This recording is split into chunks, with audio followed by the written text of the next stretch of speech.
News ಫಸ್ಟ್ಗೆ ಸ್ವಾಗತ. ಮುಖ್ಯಾಂಶಗಳು. ಎಂಇಎಸ್ ಸಂಸ್ಥೆಯಲ್ಲಿ 5 ವರ್ಷದ LLB ಕೋರ್ಸ್ ಪ್ರಾರಂಭ. ಮಹಾರಾಷ್ಟ್ರದಲ್ಲಿ ಅಡಿಕೆ ಸಾಗಾಟದ ಲಾರಿಗಳ ವಶಪಡಿಸಿಕೊಳ್ಳುವ ಕ್ರಮ ಖಂಡನೀಯ. ರೈತರ ಬದುಕಿನೊಂದಿಗೆ ಚೆಲ್ಲಾಟ ಬೇಡ. ಶಾಸಕ ಶಿವರಾಮ್ ಹೆಬ್ಬಾರ್.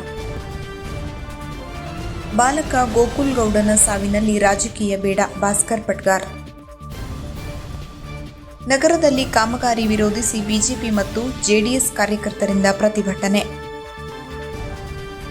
ಅಪಘಾತ ಸ್ಥಳಕ್ಕೆ ಭೇಟಿ ನೀಡಿ ಪರಿಶೀಲನೆ ನಡೆಸಿದ ಶಾಸಕ ಶಿವರಾಮ್ ಹೆಬ್ಬಾರ್. ಬೆಳಸಲಿಗೆಯಲ್ಲಿ ಸೀತಾ ಪರಂಧಾಮ ಅಪೂರ್ವ ತಾಳಮದ್ದಲೆ. ಬೇಡ್ಕಣಿ ಕೋಟೆ ಆಂಜನೇಯ ದೇವಸ್ಥಾನದಲ್ಲಿ ನೂತನ ಯಾಗಶಾಲೆ ನಿರ್ಮಾಣ ಕಾಮಗಾರಿಗೆ ಶಾಸಕ ಭೀಮಣ್ಣ ನಾಯ್ಕ ಅವರಿಂದ ಚಾಲನೆ. ಅಣ್ಣ ತಂಗಿಗೆ ಹಾವು ಕಚ್ಚಿ ಬಾಲಕ ಸಾವು, ಬಾಲಕಿಗೆ ಚಿಕಿತ್ಸೆ. ಮೃತರ ಕುಟುಂಬಕ್ಕೆ ಭೇಟಿ ನೀಡಿ ಸಾಂತ್ವನ ಹೇಳಿ ಆರ್ಥಿಕ ನೆರವು ನೀಡಿದ್ದ ಶಾಸಕ ಭೀಮಣ್ಣ ನಾಯ್ಕ.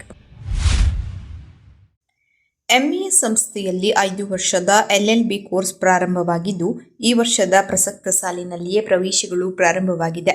ಇದರ ಸದುಪಯೋಗವನ್ನು ಉತ್ತರ ಕನ್ನಡ ಜಿಲ್ಲೆಯ ವಿದ್ಯಾರ್ಥಿಗಳು ಸೇರಿದಂತೆ ಅಕ್ಕಪಕ್ಕದ ಜಿಲ್ಲೆಯವರು ಪಡೆದುಕೊಳ್ಳಬೇಕು ಎಂದು ಎಂಇಎಸ್ ಸಂಸ್ಥೆಯ ಅಧ್ಯಕ್ಷ ಜಿಎಂ ಹೆಗಡೆ ಮೊಳಕಂಡ ಮಂಗಳವಾರ ಎಂಇಎಸ್ ಸಂಸ್ಥೆಯ ಕಾನೂನು ಮಹಾವಿದ್ಯಾಲಯದಲ್ಲಿ ಸುದ್ದಿಗೋಷ್ಠಿ ನಡೆಸಿ ತಿಳಿಸಿದರು. ಈ ಒಂದು 5 ವರ್ಷದ LLB ಕೋರ್ಸ್ ಅನ್ನು ಪ್ರಾರಂಭಿಸಲು ಶಾಸಕ ಭೀಮಣ್ಣ ನಾಯ್ಕ ಹಾಗೂ ಮಾಜಿ ಸಚಿವ HK ಪಾಟೀಲ್ ಅವರು ನಮಗೆ ಅಗತ್ಯವಾದ ಸಹಕಾರವನ್ನು ನೀಡಿದ್ದಾರೆ. ಅಲ್ಲದೆ ಸಂಸದ ವಿಶ್ವೇಶ್ವರ ಹೆಗಡೆ ಕಾಗೇರಿಯವರು ದಿಲ್ಲಿ ಮಟ್ಟದಲ್ಲಿ ಆಗಬೇಕಾದ ಕೆಲಸ ಕಾರ್ಯಗಳನ್ನು ಮಾಡಿಕೊಟ್ಟಿದ್ದಾರೆ ಎಂದರು. ಈ ಸಂದರ್ಭದಲ್ಲಿ ಎಂಎಸ್ ಸಂಸ್ಥೆಯ ಕಾನೂನು ಮಹಾವಿದ್ಯಾಲಯದ ಪ್ರಾಚಾರ್ಯರಾದ AN ಭಟ್ಕಳ್, ನರೇಶ್ ಸೇರಿದಂತೆ ಅನೇಕರು ಹಾಜರಿದ್ದರು. ಕಾಗದ ಪತ್ರಗಳನ್ನು, ತಾಂತ್ರಿಕ ವ್ಯವಹಾರಗಳನ್ನು ಮತ್ತು ಎಲ್ಲ ರೀತಿಯ ಪ್ರಯತ್ನವನ್ನು ಮಾಡಿ 1-2 ಬಾರಿ ದಿಲ್ಲಿಗೂ ಕೂಡ ಹೋಗಲು ಆ ಪ್ರಯತ್ನದಲ್ಲಿ ಅವರ ಸಹಕಾರ ಕೂಡ ತುಂಬ ಸಿಕ್ಕಿದೆ ನಮಗೆ ಅಂತ ಹೇಳ್ತಾ, ಈ ನಮ್ಮ ಸಂಸ್ಥೆ 1974ರಲ್ಲಿ ಪ್ರಾರಂಭ ಆಯಿತು. ಅಂದಿನ ಅಧ್ಯಕ್ಷರಾದಂಥ ಸೋನಿಯವರು ನಮ್ಮ ಆಗಿನ ಬಹುಶಃ ಕಾರ್ಯದರ್ಶಿಗಳಿರ್ಬೇಕು ಆರ್ ಜಿ ಭಟ್ ವಕೀಲರು ಮತ್ತು ನ್ಯಾಯವಾದಿಗಳಾಗಿದ್ದರು. ಅದೇ ರೀತಿ GSTಗೆ ಅರ್ಜಿ ಮಾಡುವಂಥ ಪ್ರಯತ್ನದಿಂದಾಗಿ ಎಂಇಎಸ್ ಲಾ ಕಾಲೇಜ್ ಪ್ರಾರಂಭ ಆಗಿದೆ. ಈಗ ನಮ್ಮೆಲ್ಲರ ಪ್ರಯತ್ನದಿಂದ 5 ವರ್ಷದ ಕಾಲೇಜ್ ಕೂಡ ಪ್ರಾರಂಭ ಆಗ್ತಾ ಇದೆ. ಹಲಸಿನ ಮೇಳ 2026 ಕದಂಬ ಮಾರ್ಕೆಟಿಂಗ್, ಉತ್ತರ ಕನ್ನಡ ಸಾವಯವ ಒಕ್ಕೂಟ, ರಾಷ್ಟ್ರೀಯ ಗ್ರಾಮೀಣ ಜೀವನೋಪಾಯ ನಿಯೋಗ, ಜೀವ ವೈವಿಧ್ಯ ಮಂಡಳಿ, ಕೃಷಿ ಇಲಾಖೆ, ಅರಣ್ಯ ಇಲಾಖೆ ಇವರ ಸಹಯೋಗದಲ್ಲಿ 50ಕ್ಕೂ ಮೀರಿ ಹಲಸಿನ ತಳಿಗಳು, ಹಲಸಿನ ವೈವಿಧ್ಯಮಯ ಸಿದ್ಧ ಆಹಾರ ಉತ್ಪನ್ನಗಳ ಪ್ರದರ್ಶನ ಹಾಗೂ ಮಾರಾಟ. ದಿನಾಂಕ ಜೂನ್ 27 ಶನಿವಾರ ಮತ್ತು 28 ಭಾನುವಾರದಂದು. ಸ್ಥಳ ಕದಂಬ ಮಾರ್ಕೆಟಿಂಗ್ ಆವರಣ, ಶಿರಸಿ. ಮಹಿಳೆಯರಿಗೆ ವಿಶೇಷ ಹಲಸಿನ ಖಾದ್ಯ ಸ್ಪರ್ಧೆ ಹಾಗೂ ತರಬೇತಿ. ವನಸ್ತ್ರೀ ಸಂಸ್ಥೆಯ ಸಹಯೋಗದಲ್ಲಿ ಮಲೆನಾಡು ಪಾರಂಪರಿಕ ಬೀಜ ಮೇಳ. ಹೆಚ್ಚಿನ ಮಾಹಿತಿಗಾಗಿ ಸಂಪರ್ಕಿಸಿ ನವೀನ್ ಭಟ್ 9483069662, ಶ್ವೇತಾ ಹೆಗಡೆ 9480868748 ಹಾಗೂ ವಿನಾಯಕ್ ಹೆಗಡೆ 9480535362. ಮಹಾರಾಷ್ಟ್ರದ ಕೊಲ್ಲಾಪುರ, ಸೊಲ್ಲಾಪುರ, ಪುಣೆ ಹಾಗೂ ಮುಂಬೈ ಭಾಗಗಳಲ್ಲಿ ಎಲ್ಲ ಅಗತ್ಯ ದಾಖಲೆಗಳೊಂದಿಗೆ ಕಾನೂನುಬದ್ಧವಾಗಿ ಸಾಗಾಟ ಮಾಡಲಾಗುತ್ತಿದ್ದ ಅಡಿಕೆ ತುಂಬಿದ ಲಾರಿಗಳನ್ನು ಆಹಾರ ಸುರಕ್ಷತಾ ನಿಯಮಗಳ ಉಲ್ಲಂಘನೆ ಎಂಬ ನೆಪದಲ್ಲಿ ಮಹಾರಾಷ್ಟ್ರ ಬಿಜೆಪಿ ಸರ್ಕಾರವು ವಶಪಡಿಸಿಕೊಳ್ಳುತ್ತಿರುವುದು ಅತ್ಯಂತ ಖಂಡನೀಯ ಹಾಗೂ ರೈತ ವಿರೋಧಿ ಕ್ರಮವಾಗಿದೆ ಎಂದು ಶಾಸಕ ಶಿವರಾಮ್ ಹೆಬ್ಬಾರ್ ತೀವ್ರ ಆಕ್ರೋಶ ವ್ಯಕ್ತಪಡಿಸಿದ್ದಾರೆ. ಉತ್ತರ ಕನ್ನಡ, ಶಿವಮೊಗ್ಗ ಸೇರಿದಂತೆ ರಾಜ್ಯದ ಹಲವು ಜಿಲ್ಲೆಗಳ ಸಾವಿರಾರು ಅಡಿಕೆ ಬೆಳೆಗಾರರು ಕಳೆದ 2 ವರ್ಷಗಳಿಂದ ಎಲೆ ಚುಕ್ಕಿ ರೋಗದ ಹಾವಳಿಯಿಂದ ತೀವ್ರ ಸಂಕಷ್ಟ ಅನುಭವಿಸುತ್ತಿದ್ದಾರೆ. ಬೆಳೆ ನಷ್ಟ, ಉತ್ಪಾದನೆ ಕುಸಿತ ಹಾಗೂ ಆರ್ಥಿಕ ಸಂಕಷ್ಟದಿಂದ ರೈತರು ಈಗಾಗಲೇ ಕಂಗೆಟ್ಟಿದ್ದು, ಇಂತಹ ಸಂದರ್ಭದಲ್ಲಿ ಮಹಾರಾಷ್ಟ್ರದ ಬಿಜೆಪಿ ಸರ್ಕಾರದ ಈ ಕ್ರಮ ರೈತರ ಗಾಯದ ಮೇಲೆ ಬರೆ ಎಳೆದಂತಾಗಿದೆ. ಅಡಿಕೆ ಬೆಳೆಗಾರರು ಮತ್ತು ವ್ಯಾಪಾರಸ್ಥರು ಎಲ್ಲ ಕಾನೂನುಬದ್ಧ ದಾಖಲೆಗಳನ್ನು ಹೊಂದಿದ್ದರೂ ಲಾರಿಗಳನ್ನು ವಶಪಡಿಸಿಕೊಳ್ಳುತ್ತಿರುವುದರಿಂದ ಮಾರುಕಟ್ಟೆಯಲ್ಲಿ ಭಾರೀ ಆತಂಕ ಉಂಟಾಗಿದೆ. ರೈತರು ತಮ್ಮ ಉತ್ಪನ್ನಕ್ಕೆ ನ್ಯಾಯಯುತ ಬೆಲೆ ಸಿಗದೆ ಆರ್ಥಿಕವಾಗಿ ಮತ್ತಷ್ಟು ಸಂಕಷ್ಟಕ್ಕೆ ಸಿಲುಕುವ ಪರಿಸ್ಥಿತಿ ನಿರ್ಮಾಣವಾಗಿದೆ. ಅಡಿಕೆ ಬೆಳೆಗಾರರ ಜೀವನಾಧಾರಕ್ಕೆ ಧಕ್ಕೆ ತರುವ ಇಂತಹ ದಮನ ಕಾರ್ಯಕ್ರಮಗಳನ್ನು ತಕ್ಷಣವೇ ನಿಲ್ಲಿಸಬೇಕು. ಕೇಂದ್ರ ಹಾಗೂ ಮಹಾರಾಷ್ಟ್ರದ ಬಿಜೆಪಿ ಸರ್ಕಾರ ರೈತರ ಹಿತಾಸಕ್ತಿಯನ್ನ ಮನದಲ್ಲಿಟ್ಟುಕೊಂಡು ಸಮಸ್ಯೆಯನ್ನ ತುರ್ತಾಗಿ ಪರಿಹರಿಸಬೇಕು. ರೈತರ ಬದುಕು ಮತ್ತು ಅವರ ಶ್ರಮದೊಂದಿಗೆ ಚೆಲ್ಲಾಟ ನಡೆಸುವ ಯಾವುದೇ ಕ್ರಮವನ್ನ ಸಹಿಸಲಾಗುವುದಿಲ್ಲ. ರಾಜ್ಯದ ಲಕ್ಷಾಂತರ ಅಡಿಕೆ ಬೆಳೆಗಾರರ ಹಿತಾಸಕ್ತಿಗೆ ಧಕ್ಕೆ ಉಂಟು ಮಾಡುವ ಈ ವಿಚಾರದಲ್ಲಿ ಸರ್ಕಾರಗಳು ಕೂಡಲೇ ಮಧ್ಯಪ್ರವೇಶಿಸಿ ನ್ಯಾಯ ಒದಗಿಸಬೇಕು. ಇಲ್ಲವಾದಲ್ಲಿ ರೈತರು ಮತ್ತು ಅಡಿಕೆ ಬೆಳೆಗಾರರ ಪರವಾಗಿ ರಾಜ್ಯಾದ್ಯಂತ ಉಗ್ರ ಹೋರಾಟ ಹಮ್ಮಿಕೊಳ್ಳುವುದರ ಜೊತೆಗೆ ಪ್ರಜಾಸತ್ತಾತ್ಮಕ ಹೋರಾಟದ ಎಲ್ಲಾ ಮಾರ್ಗಗಳನ್ನು ಬಳಸಿಕೊಳ್ಳಲಾಗುವುದು ಎಂದು ಶಾಸಕ ಶಿವರಾಮ್ ಹೆಬ್ಬಾರ್ ಎಚ್ಚರಿಕೆ ನೀಡಿದ್ದಾರೆ. ಸಿದ್ದಾಪುರ ತಾಲೂಕಿನ ಕಾನಸೂರು ಹಾಸ್ಟೆಲ್ನಲ್ಲಿ ನಡೆದ ಬಾಲಕ ಗೋಕುಲ್ ಗೌಡ ಸಾವಿಗೆ ನ್ಯಾಯ ಒದಗಿಸುವಂತೆ ಆಗ್ರಹಿಸಿ ಈಗಾಗಲೇ ಸಿದ್ದಾಪುರದಲ್ಲಿ ಸ್ಥಳೀಯರು ಮತ್ತು ಸಮಾಜ ಬಾಂಧವರು ಒಗ್ಗಟ್ಟಾಗಿ ಪ್ರತಿಭಟನೆ ನಡೆಸಿದ್ದೇವೆ. ಈ ಪ್ರತಿಭಟನೆಯ ಶಕ್ತಿಯನ್ನ ಅರಿತು ಕೆಲವರು ತಮ್ಮ ರಾಜಕೀಯ ಬೇಳೆ ಬೇಯಿಸಿಕೊಳ್ಳುತ್ತಿದ್ದಾರೆ. ವಿದ್ಯಾರ್ಥಿಯ ಪಾಲಕರಿಗೆ ನ್ಯಾಯ ಒದಗಿಸುವುದು ಬಿಟ್ಟು ಸಾವಿನ ವಿಚಾರದಲ್ಲಿ ರಾಜಕೀಯ ಮಾಡಬಾರದು ಎಂದು ಸಮುದಾಯದ ಹಲವಾರು ಜನ ಪ್ರಮುಖರು ಆಗ್ರಹಿಸಿದರು.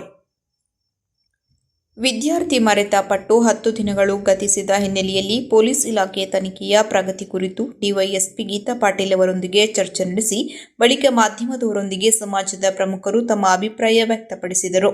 ಈ ಸಂದರ್ಭ ಮಾತನಾಡಿದ ಪ್ರಮುಖರಾದ ಭಾಸ್ಕರ್ ಪಟ್ಕಾರ್, ಉತ್ತರ ಕನ್ನಡ ಜಿಲ್ಲೆಯ ಎಲ್ಲಾ ಮೊರಾರ್ಜಿ ಶಾಲೆಗಳಲ್ಲಿ ಶಿಕ್ಷಕರು ಮತ್ತು ಸಿಬ್ಬಂದಿಯ ನಿಷ್ಕಾಳಜಿ ಮೇಲ್ನೋಟಕ್ಕೆ ಎದ್ದು ಕಾಣಿಸುತ್ತಿದೆ. ಕಾನೂರಿನ ಘಟನೆಗೂ ಅಲ್ಲಿಯ ಸಿಬ್ಬಂದಿಯೇ ನೇರ ಹೊಣೆಯಾಗಿದ್ದಾರೆ ಎಂದರು. ಅಲ್ಲದೆ ವಿದ್ಯಾರ್ಥಿ ಸಾವನ್ನಪ್ಪಿದರೂ ಸಿಬ್ಬಂದಿ ಕಾಳಜಿ ವಹಿಸದೆ ತರಗತಿ ಆರಂಭವಾಗಿ ಅರ್ಧ ಗಂಟೆ ಕಳೆದರೂ ಗೋಕುಲ್ ಗೌಡ ಹಾಸ್ಟೆಲ್ನಲ್ಲಿ ನಡೆದ ಬಾಲಕನ ಸಾವಿನ ಕುರಿತಂತೆ ನಿಷ್ಪಕ್ಷಪಾತ ತನಿಖೆ ನಡೆಸಬೇಕೆಂದು ಪೊಲೀಸ್ ಇಲಾಖೆಗೆ ಒತ್ತಾಯಿಸಿದರು.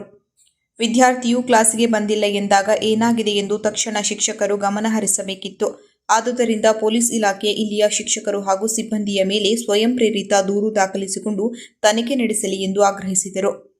ಕೆಲ ಪಟ್ಟಭದ್ರ ಹಿತಾಸಕ್ತಿಗಳು ಈ ಸಾವನ್ನ ರಾಜಕೀಯಕ್ಕೆ ಬಳಸಲು ಯತ್ನಿಸಿದ್ದಾರೆ. ಹುಡುಗನ ತಾಯಿಯನ್ನ ಮನವೊಲಿಸಿ ರಾಜಕೀಯ ಮಾಡ ಹೊರಟಿದ್ದಾರೆ. ಒಕ್ಕಲಿಗ ಸಮುದಾಯದೊಂದಿಗೆ ರಾಜಕೀಯ ಮಾಡಲು ನೋಡಬೇಡಿ. ನ್ಯಾಯಯುತ ಹೋರಾಟಕ್ಕೆ ಬೆಂಬಲ ನೀಡಿ. ಒಕ್ಕಲಿಗ ಸಮುದಾಯ ಮುಗ್ಧ ಸಮುದಾಯವಾಗಿದೆ. ನಾವೆಲ್ಲ ಮೃತ ಬಾಲಕನ ತಾಯಿಯೊಟ್ಟಿಗಿರುತ್ತೇವೆ ಎಂದರು.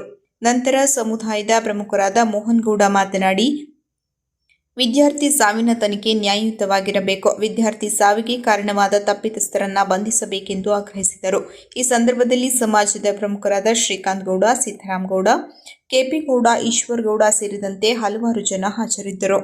ಈ ಮಾಧ್ಯಮ ಸ್ನೇಹಿತರಿಗೆ ಸ್ವಾಗತವನ್ನು ಬಯಸುತ್ತಾ ಈಗ ನಮ್ಮ ಸಿದ್ದಾಪುರ ಭಾಗದ ಎಲ್ಲ ಸಮಾಜದ ಮುಖಂಡರು ಸೇರಿರುವಂಥದ್ದು.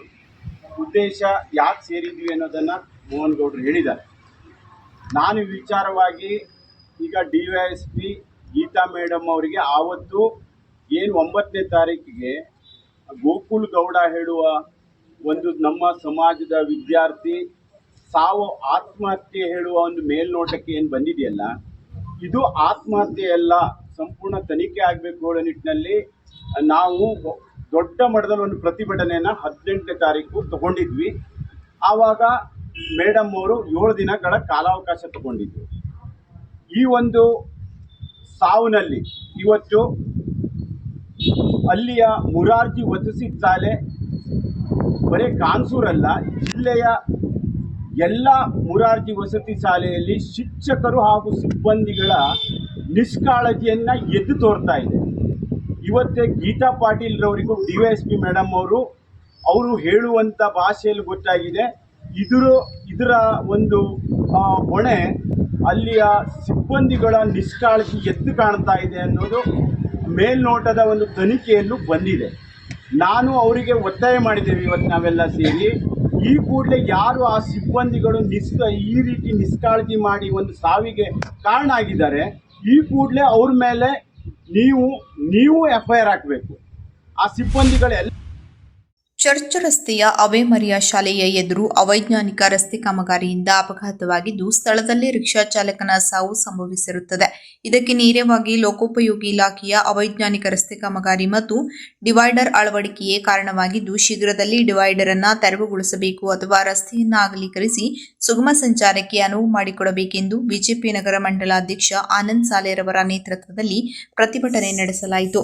ಮುಂದಿನ ದಿನಗಳಲ್ಲಿ ಯಾವುದೇ ಸಾವು ನೋವು ಆಗದಿರುವ ಹಾಗೆ ಕ್ರಮ ವಹಿಸಬೇಕೆಂದು ಸಹಾಯಕ ಕಾರ್ಯನಿರ್ವಾಹಕ ಅಭಿಯಂತರರು, ಲೋಕೋಪಯೋಗಿ ಇಲಾಖೆ ಇವರ ಕಚೇರಿಗೆ ಮುತ್ತಿಗೆ ಹಾಕಿ ಆಗ್ರಹಿಸಲಾಯಿತು. ಅವೈಜ್ಞಾನಿಕ ಕಾಮಗಾರಿಯನ್ನ ಸರಿಪಡಿಸುವಂತೆ ಹಾಗೂ ಮೃತ ರಿಕ್ಷಾ ಚಾಲಕನಿಗೆ ಪರಿಹಾರ ನೀಡುವಂತೆ ಅಭಿಯಂತರರಿಗೆ ಮನವಿ ನೀಡಲಾಯಿತು. ಈ ವೇಳೆ ಆಟೋ ರಿಕ್ಷಾ ಚಾಲಕರು ಮತ್ತು ಮಾಲಕರ ಸಂಘದ ಅಧ್ಯಕ್ಷ, ಜೆಡಿಎಸ್ ಮುಖಂಡರು ಆದ ಶ್ರೀ ಉಪೇಂದ್ರ ಪೈ, ಬಿಜೆಪಿ ಶಿವಮೊಗ್ಗ ಸಹ ಪ್ರಭಾರಿ ಶ್ರೀ ಆರ್ ಡಿ ಹೆಗಡೆ, ಮಂಡಲ ಪ್ರಧಾನ ಕಾರ್ಯದರ್ಶಿ ನಾಗರಾಜ್ ನಾಯ್ಕ್, ಮಾಂತೇಶ್ ಹಾದಿಮನಿ, ನಂದನ್ ಸಾಗರ್, ಶ್ರೀಕಾಂತ್ ನಾಯ್ಕ್, ರಮಾಕಾಂತ್ ಭಟ್, ಶರ್ಮಿಳಾ ಮಾದನಗಿರಿ, ನರಸಿಂಹ ನಾಯ್ಕ್, ಈಶ್ವರ್ ಆಚಾರಿ, ಬಿಜೆಪಿ ಮಂಡಲ ಮತ್ತು ಮೋರ್ಚಾ ಪದಾಧಿಕಾರಿಗಳು, ಕಾರ್ಯಕರ್ತರು, ಆಟೋ ರಿಕ್ಷಾ ಚಾಲಕನ ಮತ್ತು ಮಾಲಕರು ಹಾಗೂ ಸಾರ್ವಜನಿಕರು ಉಪಸ್ಥಿತರಿದ್ದರು. ನಂತರ ಈ ಕುರಿತು ತಹಶೀಲ್ದಾರ್, ಪೊಲೀಸ್ ವೃತ್ತ ನಿರೀಕ್ಷಣಾಧಿಕಾರಿ ಹಾಗೂ ಡಿವೈಎಸ್ಪಿ ಗೀತಾ ಪಾಟೀಲ್ ಅವರಿಗೆ ಈ ಬಗ್ಗೆ ಮಾಹಿತಿ ನೀಡಲಾಯಿತು.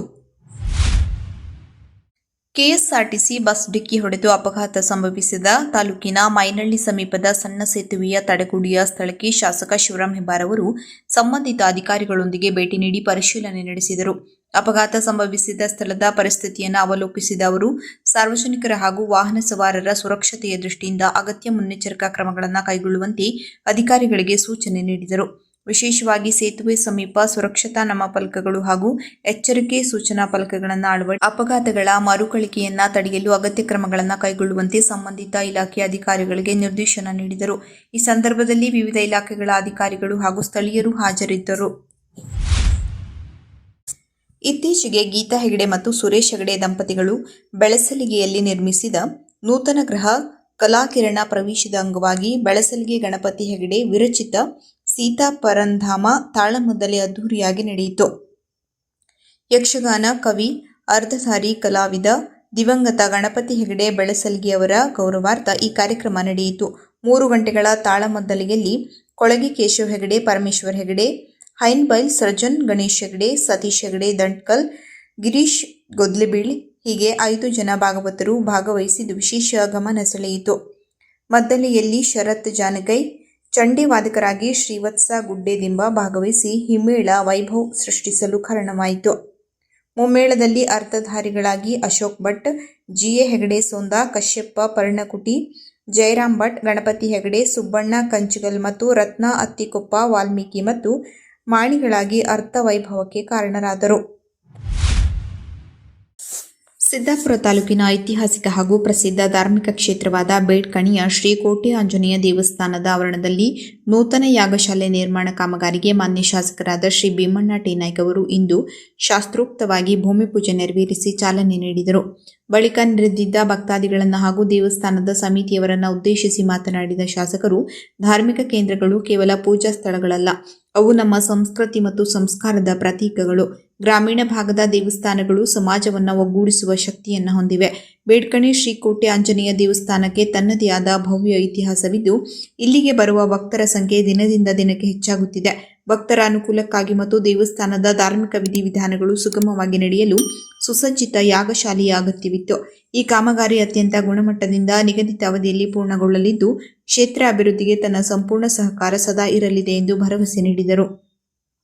ಹಲವು ದಿನಗಳ ಬೇಡಿಕೆಯಾಗಿದ್ದ ನೂತನ ಯಾಗಶಾಲೆ ನಿರ್ಮಾಣಕ್ಕೆ ಇಂದು ಶಾಸಕರ ಹಸ್ತದಿಂದ ಅಧಿಕೃತ ಚಾಲನೆ ಸಿಕ್ಕಿರುವುದು ದೇವಸ್ಥಾನದ ವ್ಯವಸ್ಥಾಪನಾ ಸಮಿತಿ, ಅರ್ಚಕವೃಂದ ಹಾಗೂ ಸುತ್ತಮುತ್ತಲಿನ ಗ್ರಾಮಗಳ ಭಕ್ತ ವಲಯದಲ್ಲಿ ಅಪಾರ ಸಂತೋಷ ಮೂಡಿಸಿದೆ. ಕಾಮಗಾರಿಗೆ ಚಾಲನೆ ನೀಡಿದ ಶಾಸಕರಿಗೆ ದೇವಸ್ಥಾನದ ಕಮಿಟಿ ವತಿಯಿಂದ ಗೌರವಪೂರ್ವಕವಾಗಿ ಸನ್ಮಾನಿಸಿ ಕೃತಜ್ಞತೆ ಸಲ್ಲಿಸಲಾಯಿತು. ದೇವಸ್ಥಾನದ ಕಮಿಟಿಯ ಪದಾಧಿಕಾರಿಗಳು, ಪ್ರಮುಖ ಸ್ಥಳೀಯ ಮುಖಂಡರು, ವಿವಿಧ ಜನಪ್ರತಿನಿಧಿಗಳು ಹಾಗೂ ನೂರಾರು ಸಂಖ್ಯೆಯ ಭಕ್ತಾದಿಗಳು ಉಪಸ್ಥಿತರಿದ್ದು ಕಾರ್ಯಕ್ರಮವನ್ನು ಯಶಸ್ವಿಗೊಳಿಸಿದರು. ಶಿರಸಿ ತಾಲೂಕಿನ ಬನವಾಸಿ ಗ್ರಾಮ ಪಂಚಾಯತ್ ವ್ಯಾಪ್ತಿಯ ಸಹಸ್ರಳ್ಳಿಯಲ್ಲಿ ಬಾಲಕ ಮಿಥುನ್ ಪುಟ್ಟಪ್ಪ ನಾಯ್ಕ್ ಎಂಬಾತನು ಮನೆಯಲ್ಲಿ ಮಲಗಿದ್ದಾಗ ಬೆಳಿಗ್ಗೆ ಸುಮಾರು 2:30 ಸಮಯದಲ್ಲಿ ಅಣ್ಣ ತಂಗಿಗೆ ಹಾವು ಕಚ್ಚಿದೆ. ಅಣ್ಣ ಚಿಕಿತ್ಸೆ ಫಲಕಾರಿಯಾಗದೆ ಬುಧವಾರ ಮೃತಪಟ್ಟಿದ್ದಾನೆ. ತಂಗಿ ಆಸ್ಪತ್ರೆಯಲ್ಲಿ ಚಿಕಿತ್ಸೆ ಪಡೆಯುತ್ತಿದ್ದಾಳೆ. ತಂದೆಯ ಜೊತೆಗೆ ಮಗ ಮತ್ತು ಮಗಳು ಮಲಗಿದ್ದಾಗ ಹಾವು ಕಚ್ಚಿದ್ದು, ಮಕ್ಕಳು ಎದ್ದು ಇಬ್ಬರು ವಾಂತಿ ಮಾಡಿಕೊಳ್ಳುತ್ತಿದ್ದರು. ಇದನ್ನು ಕಂಡ ತಂದೆಯು ಲೈಟ್ ಆನ್ ಮಾಡಿ ನೋಡಿದಾಗ ಹಾವು ಹೊರಗೆ ಹೋಗುತ್ತಿರುವುದನ್ನು ತಂದೆ ಕಂಡುಬಂದಿದೆ. ಇದರಿಂದ ಗಾಬರಿಗೊಂಡ ತಂದೆ ತಕ್ಷಣ ಮನೆಯೂರು ಹಾಗೂ ಸ್ಥಳೀಯರ ಸಹಕಾರದಿಂದ ಆಂಬ್ಯುಲೆನ್ಸ್ ಮೂಲಕ ಬಾಲಕನನ್ನ ಮತ್ತು ಬಾಲಕಿಯನ್ನ ಪಂಡಿತ್ ಸಾರ್ವಜನಿಕ ಸರ್ಕಾರಿ ಆಸ್ಪತ್ರೆಗೆ ತಂದು ಪ್ರಾಥಮಿಕ ಚಿಕಿತ್ಸೆ ನೀಡಲಾಗಿತ್ತು. ಅಷ್ಟರಲ್ಲಿ ಹಾವಿನ ವಿಷವು ಬಾಲಕನಿಗೆ ಹೆಚ್ಚಾಗಿ ಏರಿದ್ದರಿಂದ ಬಾಲಕನ ಸ್ಥಿತಿ ಚಿಂತಾಜನಕವಾಗಿತ್ತು.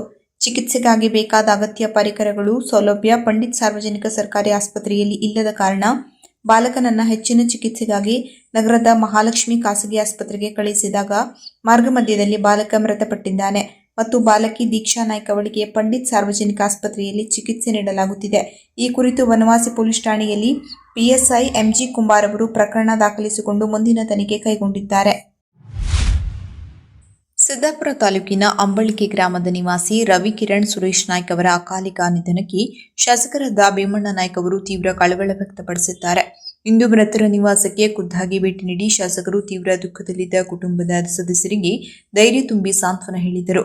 ಇದೇ ಸಂದರ್ಭದಲ್ಲಿ ಶಾಸಕ ಭೀಮಣ್ಣ ನಾಯ್ಕ್ ಅವರು ಮೃತರ ಕುಟುಂಬಕ್ಕೆ ವೈಯಕ್ತಿಕವಾಗಿ ಆರ್ಥಿಕ ಸಹಾಯ ಹಸ್ತ ಚಾಚುವ ಮೂಲಕ ಮಾನವೀಯತೆ ಮೆರೆದರು. ಈ ಸಂದರ್ಭದಲ್ಲಿ ಸ್ಥಳೀಯ ಮುಖಂಡರು ಹಾಗೂ ಪ್ರಮುಖರು ಉಪಸ್ಥಿತರಿದ್ದರು. ಕೊನೆಯಲ್ಲಿ ಮತ್ತೊಮ್ಮೆ ಮುಖ್ಯಾಂಶಗಳು. ಎಂಇಎಸ್ ಸಂಸ್ಥೆಯಲ್ಲಿ 5 ವರ್ಷದ ಎಲ್ಎಲ್ಬಿ ಕೋರ್ಸ್ ಪ್ರಾರಂಭ. ಮಹಾರಾಷ್ಟ್ರದಲ್ಲಿ ಅಡಿಕೆ ಸಾಗಾಟದ ಲಾರಿಗಳ ವಶಪಡಿಸಿಕೊಳ್ಳುವ ಕ್ರಮ ಖಂಡನೀಯ. ರೈತರ ಬದುಕಿನೊಂದಿಗೆ ಚೆಲ್ಲಾಟ ಬೇಡ. ಶಾಸಕ ಶಿವರಾಂ ಹೆಬ್ಬಾರ್. ಬಾಲಕ ಗೋಕುಲ್ ಗೌಡನ ಸಾವಿನಲ್ಲಿ ರಾಜಕೀಯ ಬೇಡ. ಭಾಸ್ಕರ್ ಪಟ್ಗಾರ್. ನಗರದಲ್ಲಿ ಕಾಮಗಾರಿ ವಿರೋಧಿಸಿ ಬಿಜೆಪಿ ಮತ್ತು ಜೆಡಿಎಸ್ ಕಾರ್ಯಕರ್ತರಿಂದ ಪ್ರತಿಭಟನೆ. ಅಪಘಾತ ಸ್ಥಳಕ್ಕೆ ಭೇಟಿ ನೀಡಿ ಪರಿಶೀಲನೆ ನಡೆಸಿದ ಶಾಸಕ ಶಿವರಾಂ ಹೆಬ್ಬಾರ್. ಬೆಳಸಲಿಗೆಯಲ್ಲಿ ಸೀತಾ ಪರಂಧಾಮ ಅಪೂರ್ವ ತಾಳಮದ್ದಲೆ. ಬೇಡ್ಕಣಿ ಕೋಟೆ ಆಂಜನೇಯ ದೇವಸ್ಥಾನದಲ್ಲಿ ನೂತನ ಯಾಗಶಾಲೆ ನಿರ್ಮಾಣ ಕಾಮಗಾರಿಗೆ ಶಾಸಕ ಭೀಮಣ್ಣ ನಾಯ್ಕ್ ಅವರಿಂದ ಚಾಲನೆ. ಅಣ್ಣ ತಂಗಿಗೆ ಹಾವು ಕಚ್ಚಿ ಬಾಲಕ ಸಾವು, ಬಾಲಕಿಗೆ ಚಿಕಿತ್ಸೆ. ಮೃತರ ಕುಟುಂಬಕ್ಕೆ ಭೇಟಿ ನೀಡಿ ಸಾಂತ್ವನ ಹೇಳಿ ಆರ್ಥಿಕ ನೆರವು ನೀಡಿದ್ದ ಶಾಸಕ ಭೀಮಣ್ಣ ನಾಯ್ಕ್. ಕದಂಬ ನ್ಯೂಸ್ ಫಸ್ಟ್, ನಿರ್ಭೀತಿಯಿಂದ ನಿಮ್ಮ ಪರವಾಗಿ.